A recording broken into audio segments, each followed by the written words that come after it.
مغیرہ بن شعبہ رضی اللہ تعالیٰ عنہ وہاں سے تشریف لا چکے ہیں، دشمن کے دل میں اپنا رعب جما کر آئے ہیں۔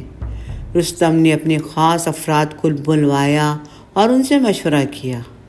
اس ملاقات پر تبصرہ جاری ہے۔ وہ حیران و پریشان ہیں کہ یہ کیسے لوگ ہیں۔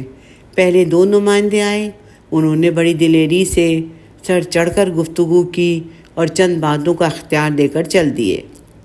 اب یہ شخص آتا ہے، ویسی ہی گفتگو کرتا ہے۔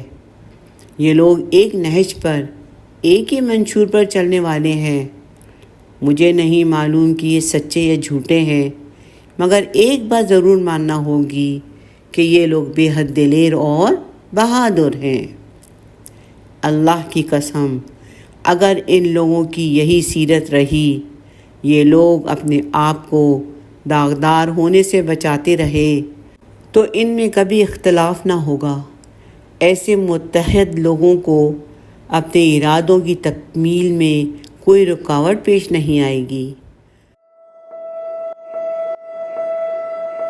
رستم یہ تبصرہ کر رہا ہے اور درباریوں میں ہلچل مچ رہی ہے۔ وہ آہستہ آہستہ بڑبڑا رہے ہیں، حقائق کو تسلیم کرنے سے انکار کر رہے ہیں، حتیٰ کہ وہاں شور مچ جاتا ہے۔ اس معرکے میں ایرانی فوج کی تعداد 2 لاکھ سے زائد تھی۔ اس میں 60,000 گھوڑے سوار، 60,000 پیدل اور 80,000 ان کی خدمت گزار یہ ریزرو فوج تھی۔ بعض مورخین نے کل تعداد 2,40,000 لکھی ہے۔ یہ فوج بہترین اسلحے سے لیس تھی۔ اس جنگ میں ایرانی لشکر 18 ہاتھی بھی اپنے ساتھ لے کر آیا تھا۔ جیسا کہ پہلے عرض کیا جا چکا ہے کہ اس کا سپہ سالار رستم بن فرخ ذات تھا اور جنگی اور سیاسی لحاظ سے اس جرنیل کو ایران میں خاص شہرت حاصل تھی۔ اس کے علاوہ ہرمزان، جالینوس، بہمن، جادویہ سمیت کئی بہادر سالار ایرانی دستوں کی کمان کر رہے تھے۔ اب مسلمانوں کی قوت کو دیکھتے ہیں۔ مسلمانوں کے مجاہدین کی تعداد 32,000 تھی۔ اس کے علاوہ شام سے ان کی مدد کے لیے 6,000 مزید مجاہدین شامل ہوتے ہیں، گویا کل تعداد 38,000 بن جاتی ہے۔ مسلمانوں کے لشکر کی قیادت سیدنا سعد بن ابی وقاص رضی اللہ تعالیٰ عنہ کے پاس تھی۔ 13 شعبان 15 ہجری بمطابق 20 ستمبر 636 کو شروع ہونے والا یہ معرکہ 4 دن تک برپا رہا۔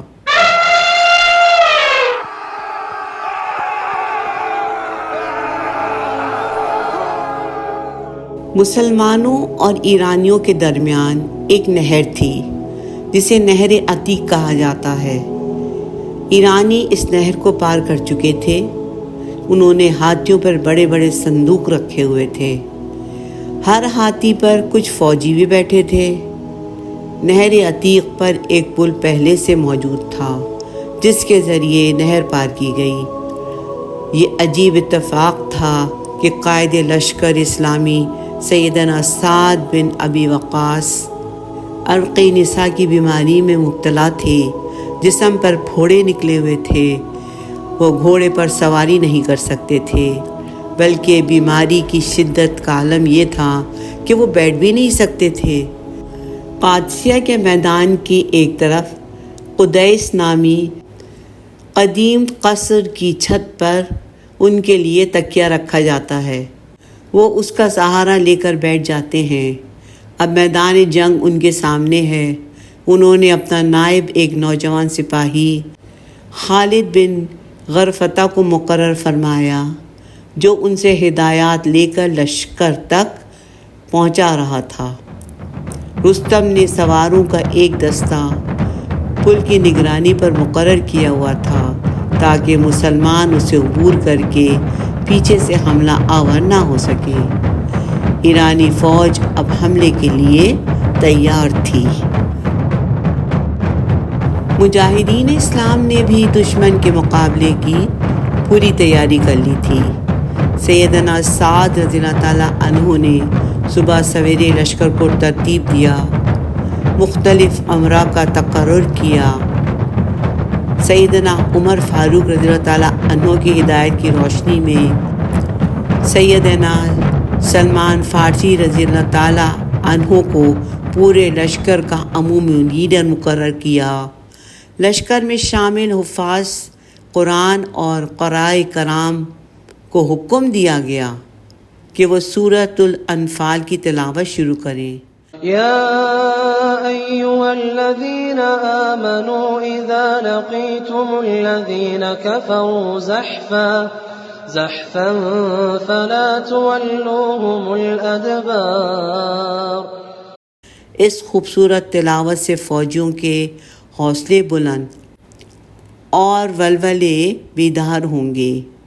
تمام وقت اللہ تعالیٰ سے دعاؤں کا سلسلہ جاری رہا۔ ادھر نماز ظہر کا وقت ہوا، مجاہدین نے فوراً صفیں باندھ لی، کچھ ان کی حفاظت کر رہے ہیں۔ ادھر سیدنا سعد رضی اللہ تعالیٰ عنہ مجاہدین کو ہدایت دے رہے ہیں کہ کثرت سے لا حول ولا قوت الا باللہ پڑھیں۔ میں 3 تکبیریں کہوں گا، جب چوتھی تکبیر کہوں تو دشمن پر ٹوٹ پڑنا۔ یہاں یہ بات ذہن نشین رہے کہ سیدنا سعد بن ابی وقاص رضی اللہ تعالیٰ عنہ بیمار تو ضرور تھے، مگر وہ ایک آزمودہ قائد کے طور پر لشکر پر پوری طرح سے نگاہ رکھے ہوئے تھے۔ وہ نہایت بہادر اور جواں مرد تھے۔ اللہ کے رسول صلی اللہ علیہ وسلم کے تربیت یافتہ تھے، 10 مبشرہ میں سے ایک تھے۔ مسلمان جہاں بھی اور جس جگہ بھی ہو، اس کے لیے نماز سب سے اہم فریضہ ہے۔ وہ میدان جنگ میں بھی اذان اور نماز باجماعت اہتمام کرتا ہے۔ سیرت نگاروں نے لکھا ہے کہ جب رستم نجف کے علاقے میں اترا تو اس نے اپنا ایک جاسوس اسلامی لشکر میں بھیجا۔ اس نے دیکھا کہ مسلمان ہر نماز کے وقت مسواک کرتے ہیں، وضو کر کے باجماعت نماز ادا کرتے ہیں، پھر اپنے مورچوں پر واپس چلے جاتے ہیں۔ جاسوس نے رستم کو مکمل رپورٹ دی۔ رستم نے پوچھا، یہ لوگ کیا کھاتے ہیں؟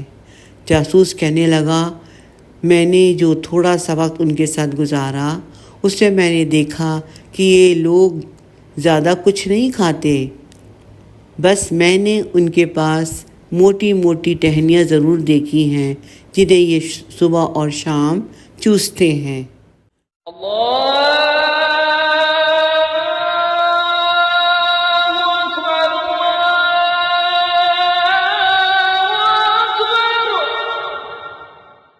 قادسیہ کے میدان میں جب بھی مؤذن اذان کہتا تو رستم کو اس سے بڑی بوکھلاہٹ اور پریشانی ہوتی۔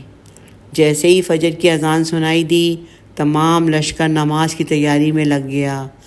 رستم نے دیکھا کہ اس نے اپنے لشکر کو تیاری کا حکم دے دیا۔ فوجیوں کے سوال پر اس نے کہا، تمہارے دشمن کے لشکر میں تو جنگ شروع کرنے کا اعلان ہو چکا ہے۔ جاسوس نے اسے بتایا، یہ تو نماز کی تیاری کر رہے ہیں۔ رستم نے فارسی میں جاسوس سے کہا، میرے کان میں صبح کے وقت ان کے خلیفہ عمر کی آواز آئی تھی۔ جب نماز ظہر کا وقت ہوا تو اذان سن کر اس نے کہا، عمر نے میرے جگر کو چھلنی کر دیا ہے۔ سیدنا عمر کا نام اس نے اس لیے لیا کہ امت اسلامیہ کے سربراہ وہی تھے اور مؤذن گویا انہی کا نمائندہ تھا۔ حسب پروگرام سیدنا سعد رضی اللہ تعالیٰ عنہ نے نعرہ تکبیر بلند کیا۔ ان کا خاص قاری سورۃ الانفال کی تلاوت کر رہا تھا۔ مجاہدین نے بھی زور سے اللہ اکبر کہا۔ اس نعرے کی آواز لشکر کے ایک سرے سے شروع ہوئی اور دوسرے سرے تک جا پہنچی۔ سیدنا سعد رضی اللہ تعالیٰ عنہ نے پہلی تکبیر کہی تو فوجی جنگ کے لیے تیار ہو گئے، دوسری تکبیر کہی تو انہوں نے ہتھیار پہن لیے، تیسری تکبیر پر گھوڑ سوار حملے کے لیے تیار ہو گئے۔